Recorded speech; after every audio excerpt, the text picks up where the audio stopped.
Keith Grinke from Top MMA News here with Coach Alin Halmagean from Iron Tiger Muay Thai in Ontario.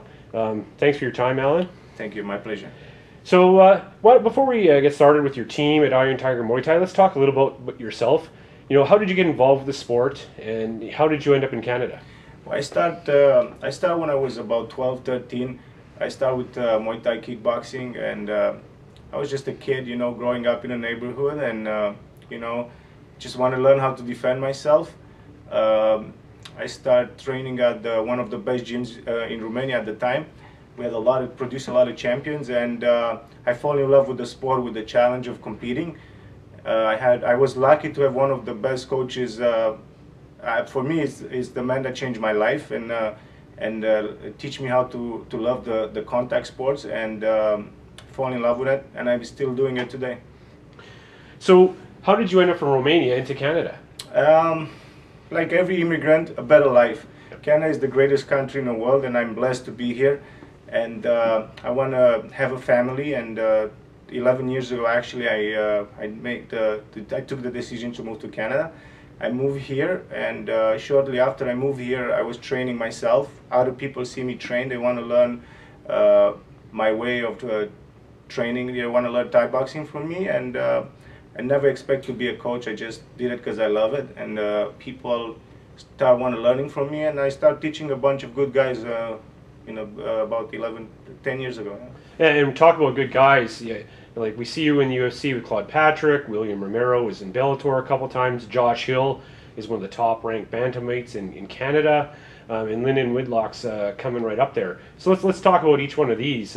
First, Claude Patrick. How did you get involved with him, and you know what's the experience been like? It was about 10 years ago. I was teaching at the gym, and this great guy walked in the gym. He started training already in martial arts, and he was doing jiu-jitsu, and he come train with me. He loved what I teach, and we've been together since. You know, he's a great guy, very intelligent person, and in the ring, outside the ring, I enjoy coaching him. We always have a good time training, and he's been very successful, and he's 3-0 in UFC, and one of the few Canadians that went undefeated for a while here in UFC. Absolutely, yeah. When I started training, he was one of the first guys that come to the gym. But I also started when I started training, I trained this kid Shane Campbell. He was about 14, and he's been with me since. And he won 2 world titles in Thai boxing professional. I also, one of the first guys was in Major, become a Canadian Muay Thai champion shortly after he trained with me.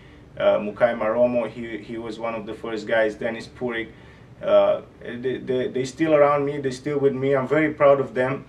And then that was the first fighters I trained. Later on, I met Will Romero, come to my gym, and he did fantastic in Thai boxing, and then he did a transition to MMA, and he became the first crowned champion in Ontario. At IQ MMA back in 2007, I think. Shortly after him, Josh Hill, Lyndon Whitlock come to the gym. Also had a good time training Adrian Woolley for a long time. I trained Adrian for about 5-6 years, and he won I cornered him for his TKO championship, W1 championship, and yeah, he's one of the guys I'm proud to say I worked with in the past. I also worked with Mark Bochak in the past, and periodically I work with Antonio Carvalho. Yeah, and a who's who of Canadian MMA right there. Now, William Marrero fights tomorrow at the CFC in Muay Thai, and Dennis Purik fights tomorrow in Sudbury. How do you choose which guy to corner? You know what? Giuseppe De Natale is one of the pioneers of the sport in this country, and he's a good friend of mine. And about 4 weeks ago, Mark Andre and him proposed us to come and fight for CFC, which I love to do. I love coming to Winnipeg. I always have a great time here, and we have a good winning record here. So for my team, and I love to come here. But so if they come first on the table with the deal, then the Sudbury deal comes for Dennis Purik with Pete Riley. But man, I just have to tell you one thing about Dennis. I don't know, maybe it's his skill. People don't want to stand up and bang with him, might be that. But his fight fall through again. So this is the 3rd time this year that he doesn't get the chance to fight. Oh. and you know, he changed his life around a lot in the last year. He trains a lot, and you know, I was so excited to have him fight. We put together a team of people that would go corner him there and take care of him. But one more time, he's fighting and go through. Well, that's 3 in a row for Dennis. Dennis has got to be one of the toughest fighters who doesn't fight in Canada. Yeah. It's I think he's 3-1. He's got great hands, and yes, you never you never get to see him. Well, hopefully we're gonna see him on in Ontario fight next month. I don't want to make no speculations, but we're in talk with a few promotions, and hope to see him fight this year at least once. We tried 3 times, and he was not lucky, and you know, hopefully we can get him to fight, because the kid is eager to fight, and he'll fight any 135 fighter in Canada. So yeah. So I've heard William Romero is going to be fighting Stefan Bernadel in the next month. How do you see that fight's going to go? Exciting. Yeah, it's a good matchup for both. They're both mainly Thai boxers, kickboxers, and I think that the trend of MMA changed a lot in the last year.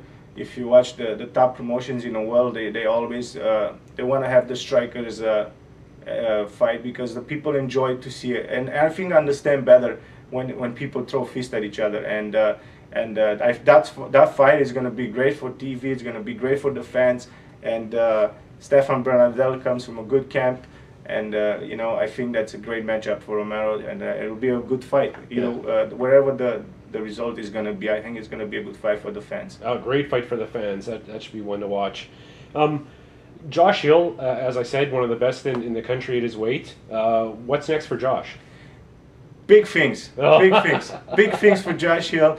I can't tell you right now what, but you know, a few good big organizations are looking at him, and expect the best from this kid. He's been fighting for 3 years only, but he takes big challenges. He defeated Chico Lopez, which in my books is you know, one of the best guys at 135 that's not signed with UFC. He fought in Dream. He fought in K1. Comes from a very reputable camp in Team Quest, and then you know, Josh fights the Americans because we try a lot to get him fight Canadians, but all the time the fights didn't happen.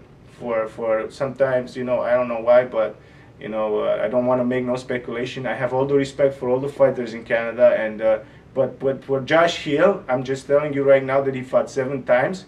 We probably have 21 names that signed a dotted line to fight him in 7 fights, and he fought only 7. So you know, something is not right. But yes, you got Dennis Purek, you got Josh Hill, and it seems like people are just stepping away from the cage from these guys. Man, there is a lot of good fighters, and I take my hats off in front of every camp and everybody. But I think they just had bad luck. That's all. Yeah.